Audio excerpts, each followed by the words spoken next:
মানুহে মানুহক বেচিব খুজি, মানুহে মানুহক কিনিব খুজি, মানুহে মানুহক বেচিব খুজি, মানুহে মানুহক কিনিব খুজি। পুৰণি ইতিহাস দোহাৰিলে ভুল জানো নহ'ব কোৱা সমনীয়া।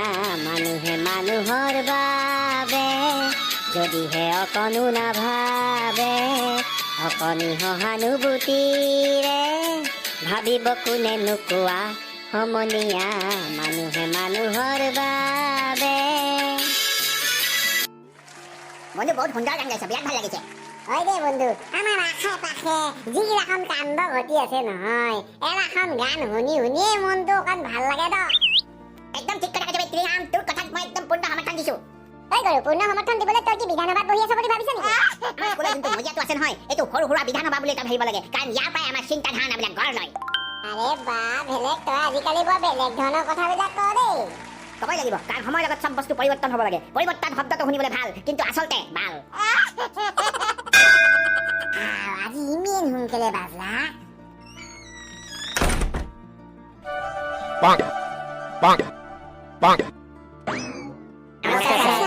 নমস্কাৰ নমস্কাৰ, কেনেকুৱা খবৰ তোমালোকৰ? আছো দক ছাৰ। বাৰু ঠিক আছে বাবু, তই মোৰ এটা প্ৰশ্নৰ উত্তৰ দেচোন। হয় ছাৰ দক। ইংৰাজী লেটাৰ এমটো যে চিধাকে লেখা হয়, ডাব্লিউটো কি কাৰণে উল্টাকে লেখা হয় কচোন?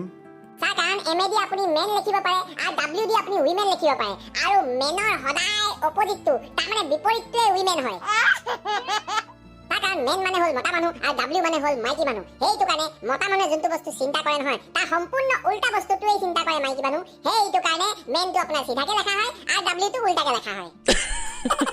কি কৈছ মই একো ধৰিব পৰা নাই। মতা মানুহবিলাকে চিধাকে চিন্তা কৰে, মাইকী মানুহবিলাকে উল্টাকে চিন্তা কৰে। কিবা এটা উদাহৰণ দে আকৌ, তেতিয়াহে মই বুজি পাম। নিশ্চয় ছাৰ, মই উদাহৰণ দিবলৈ কাৰণে সদায় প্ৰস্তুতে থাকো। কথা পিছত কবি, আগতে উদাহৰণটো দে। এসপ্তাহ আগতে মানে মই গুৱাহাটীলৈ গৈছিলো। এতিয়া গুৱাহাটীততো বহুত ডাঙৰ ডাঙৰ বিল্ডিং আছে, মানে একদম ওখ ওখ বিল্ডিং বিলাক আছে দেই। তাৰমানে এটা ঘৰৰ ওপৰত ইটো ঘৰ থাকে, সিটো ঘৰৰ ওপৰত সিটো ঘৰ থাকে। তাৰমানে মানুহবিলাকে সিটো মূৰৰ ওপৰত উঠি ভাল পায়, আৰু সেই ঘৰবিলাককে ফ্লেট বুলি কোৱা হয়। এনেকুৱা ফ্লেট এটাতে আমাৰ খুৰা এজন থাকে। এতিয়া খুৰা আৰু মই ধুনীয়াকে লিফ্টত উঠি পিনে ওপৰলৈ উঠিব লৈছিলো। তেতিয়া মাইকী মানুহজনে দুটা ল'ৰা লৈ পিনে একদম দৌৰি দৌৰি আহিছে দেই। এতিয়া খুৰা হ'ল আপোনাৰ মেন, তাৰ মানে এম, আৰু মাইকী মানুহজনী হ'ল উইমেন, তাৰ মানে ডাব্লিউ। এতিয়া খুৰা একদম দেখাৰ লগে লগে গম পালে কি মাইকী মানুহজনী লিফ্টত উঠিব আহিছে, গতিকে লিফ্টখনৰ দৰ্জাখন বন্ধ হোৱাৰ আগতে মই লিফ্টখন ৰখাই দিম, মানে দৰ্জাখন বন্ধ হ'ব নিদিওঁ। গতিকে খুৰা একদম হাতখন এনেকে দি পিনে লিফ্টখন ৰখালে। ৰখোৱাৰ লগে লগে মাইকী মানুহজনী ভিতৰত সোমালে। সোমোৱাৰ লগে লগে খুৰাই ধুনীয়াকে লিফ্টৰ বটনটো টেপাৰ আগতে সুধিলে 2 নম্বৰ নে 3 নম্বৰ। মাইকী মানুহজনীয়ে কৈছে, ধেত মোৰ এতিয়ালৈকে বিয়াই হোৱা নাই, আপুনি এনেকে কথাবিলাক কি কাৰণে হৈছে? এই দুটা মোৰ ভতিজাহে। মতা মানুহবিলাকে যোনবিলাক বস্তু চিন্তা কৰে তাৰ সম্পূৰ্ণ বিপৰীতটো যিহেতু মাইকী মানুহে চিন্তা কৰে, সেইটো কাৰণে মতা মানুহৰ এমটো আপোনাৰ চিধা থাকে আৰু মাইকী মানুহৰ ডাব্লিউটো উল্টা থাকে। বৰ বেলেগ ধৰণৰ উদাহৰণ দিলি দেই। তই কিন্তু বৰ ধুনীয়াকে কথাবিলাক মিলাই পিনে ক'ব পাৰ। বাৰু যি কি নহওক, আজি আমি এটা বহুত গুৰুত্বপূৰ্ণ বিষয়ৰ ওপৰত আলোচনা কৰিম। গতিকে ৰমেন, তই এফালে আহ। বাপেকে ভীমকলটো মাতি দে আৰু মোক। ঐ ৰমেন, কি চিন্তা কৰি আছ? সোনকালে আহ। গৈছো ছাৰ। কওক ছাৰ। আজি আমি এটা গুৰুত্বপূৰ্ণ বিষয়ৰ ওপৰত আলোচনা কৰিম। আজিতো ৰচনা বিষয়টো হৈছে ডক্টৰ ৱালিউল ইছলাম আৰু ডক্টৰ সংগীতা দত্ত।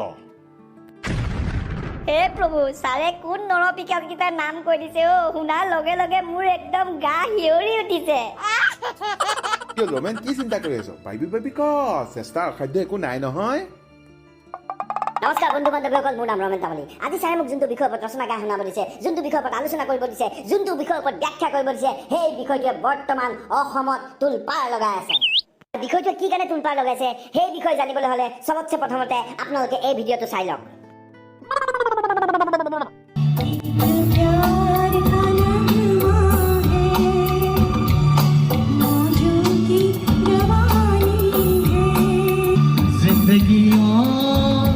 कुछ भी नहीं तेरी मेरी कहानी है, एक प्यार का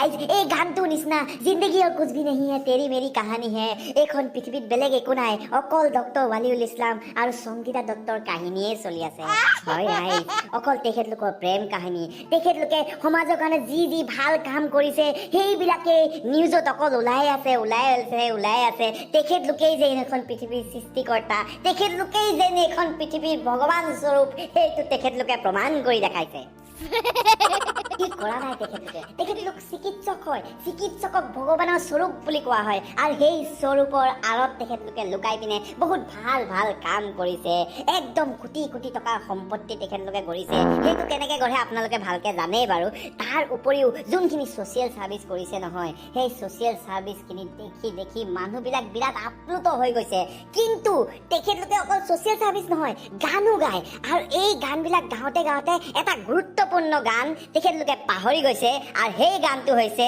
জেচি কৰনি বেচি ভৰনি প্ৰথমতে ডক্টৰ ৱালিউল ইছলামৰ কথা কওঁ গোৱালপাৰাৰ এটা লোৱাৰ মিডিল ক্লাছ ফেমিলি তাৰমানে একদম সৰু পৰিয়াল এটাৰ সদস্য আছিল আৰু সৰুৰ পৰা তেখেত বহুত বেছি চোকা আছিল আৰু তেখেতৰ দুজন ককায়েক ভাইক আছিল আৰু সেইকেইজন ইমান বেছি পঢ়াত চোকা নাছিল গতিকে তেখেতলোকে এটা একদম ডিচিজন লৈ পিনে ভাবিলে কি এই ল'ৰাটোকে আমি আমাৰ ককাইদেউ আমি আমাৰ ভাইটিক ভালকৈ পঢ়াম আৰু পিছলৈ গৈ পিনে সি ডাঙৰ মানুহ হ'ব আৰু আমাক চাব সেইটো কাৰণে সিহঁতি দিন হাজিৰা কৰিব ধৰিলে বহুত কষ্ট কৰিব ধৰিলে অকল ইয়াকে পঢ়াবলৈ কাৰণে চেষ্টা কৰিলে আৰু তাক পঢ়ালে সৈনিক স্কুলত পঢ়োৱাৰ পিছত মেডিকেলত যেতিয়া চিট পালে পইচা লগা হ'ল সেইটো কাৰণে আপোনাৰ বেলেগ বেলেগ জেগাত গ'ল আৰু এটা বহুত ডাঙৰ এটা সংস্থা এটা আছে তাৰ গোৱালপাৰা আপোনাৰ সংস্থা আছে আপোনাৰ মছজিদৰ সংস্থা এটা আছে তেখেতলোকে সহায় কৰিলে সহায় কৰাৰ পিছত তেখেতে এনেকৈ মেডিকেলত চিট পালে চিট পাই পিনি একদম ডাঙৰ ডক্টৰ হ'ল আৰু ডক্টৰ হোৱাৰ লগে লগে ঘৰৰ সকলোবিলাক কথা তেখেতে পাহৰি গ'ল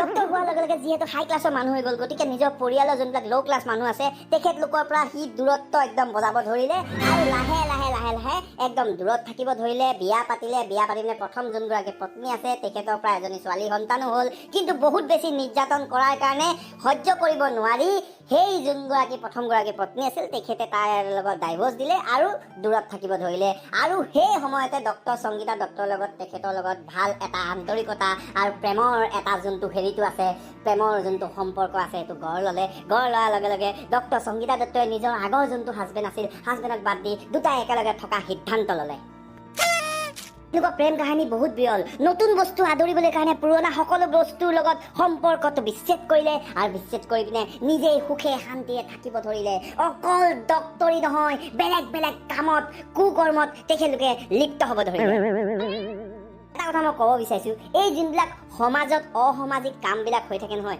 এই অসামাজিক কামবিলাক এই যোনবিলাক হাই ক্লাছ মানুহবিলাক থাকে নহয় একদম পুৰা উচ্চ খাপত যোনবিলাক মানুহবিলাক বহি থাকে নহয় পইচাৰ দম্ভালিত তেখেতলোকে এনেকুৱা কিছুমান কৰ্ম কৰে যোনবিলাক কৰ্ম আমাৰ সাধাৰণ মানুহে বুজি নাপায় আৰু ধৰিবও নোৱাৰে আৰু যেতিয়া শুনা পায় নহয় তেতিয়া আচৰিত হৈ যায় কি এনেকুৱা ভদ্ৰ লোকবিলাকে নিজৰ ভদ্ৰ মুখাখনৰ আঁৰত যোনবিলাক অভদ্ৰামী কৰে সেই অভদ্ৰামীবিলাক কিমান ঘৃণনীয় হ'ব পাৰে ডক্টৰ সংগীতা দত্ত এজন সাইকোলজিষ্ট হয় সাইকোলজিষ্ট মানে হৈছে মানুহৰ ব্ৰেইনৰ ভিতৰত মানুহৰ মগজত কেতিয়াবা কিছুমান কেমিকেল লচা হয় কিছুমান মানুহ আপোনাৰ দুখ বেদনা কষ্ট আপোনাৰ সেইবিলাক সহ্য কৰিব নোৱাৰে মেণ্টেল ডিজৰ্ডাৰ হয় আৰু সেইটো কাৰণে সেইবিলাকক আপোনাৰ মানসিক আপোনাৰ ৰোগী বুলি কোৱা হয় সেই মানসিক ৰোগীবিলাকৰ তেখেতে ইলাজ কৰে এই মুখাখনৰ আঁৰত চবতছে প্ৰথমতে এটা ক্ৰাইম কৰিলে সেই ক্ৰাইমটো হৈছে ভাৰতৰ যোনটো এডপশ্যন ল'টো আছে তাৰমানে নাবালিক ল'ৰা ছোৱালীক যেতিয়া আপুনি এডপ্ট কৰে নিজৰ কৰি লয় তেতিয়া কিছুমান আপোনাৰ নিয়ম থাকে সেই নিয়মবিলাক আপোনাৰ পালন কৰিব লাগে সেই নিয়মটো পালন নকৰাকৈ তেখেতে মনে লুকাই পিনে এজনী মাকৰ পৰা দুটাকৈ সন্তান এজনী মাক নে দুজনী মাক নেজানো দুটাকৈ সন্তান যজা সন্তান বুলি কৈছে একদম জন্ম হোৱাৰ সময়তে মনে চুৰ কৰি আনিলে আৰু নিজৰ সন্তান বুলি সমাজৰ আগত পৰিচয় দি এই ল'ৰা ছোৱালীকেইটাৰ ওপৰত নিৰ্যাতন আৰম্ভ কৰিলে এতিয়া মই যে আপোনালোকক নিৰ্যাতন বুলি কৈছো নিৰ্যাতনটো অকল আপোনাৰ মাৰ পিতত সীমিত হৈ নাথাকিলে এই যোনটো নিৰ্যাতনটো আছে নহয় সেইটো যৌন নিৰ্যাতন হয় তাৰমানে সৰু ল'ৰা ছোৱালীবিলাক এতিয়া সেই ল'ৰা ছোৱালীকেইটা আপোনাৰ 3 বছৰ নে 4 বছৰ হৈছে এতিয়া এই বয়সত এই ল'ৰা ছোৱালীকেইটাৰ ওপৰত যৌন নিৰ্যাতন কৰিছে তাৰমানে এই ল'ৰা ছোৱালীকেইটাক আপোনাৰ ছেক্স টয় হিচাপে ব্যৱহাৰ কৰিবলৈ কাৰণে আপোনাৰ তুলি লৈছিল मम्मी के बन के रखा था। এবাৰ ভাবি চাওক ভদ্ৰলোকৰ মুখাপিনে কিমান ডাঙৰ কুকৰ্ম এটা কৰিছে। সৰু সৰু ল'ৰা ছোৱালী 3 বছৰ 4 বছৰ 3 বছৰতো বহুতে আপোনাৰ গাখীৰে নেৰে, সিহঁতৰ ওপৰত নিৰ্যাতন কৰিছে। আৰু ইয়াৰ প্ৰমাণটো হৈছে যেতিয়া এই ল'ৰা ছোৱালীকেইটাৰ ওপৰত আপোনাৰ নিৰ্যাতন কৰা হৈছিল, নিৰ্যাতন কৰাৰ পিছত যেতিয়া পুলিচ তেখেতলোকৰ ঘৰলৈ গৈ পিনে যেতিয়া পৰীক্ষা কৰিলে, পৰীক্ষা কৰাৰ লগে লগে আপোনাৰ এই ল'ৰা ছোৱালীকেইটা আপোনাৰ প্ৰাইভেট যোনবিলাক পাৰ্টছবিলাক আছে নহয়, তাত আপোনাৰ বেয়া বেয়া দাগ, আপোনাৰ স্ত্ৰীয়ে দি পুৰি দিয়া আপোনাৰ সেইবিলাক আপোনাৰ দেখা পোৱা গৈছে, যোনবিলাক দেখাৰ লগে লগে আমাৰ গা শিয়ৰি উঠে। ইমান বেয়া কাম কৰিব পাৰে জানো কোনোবাই?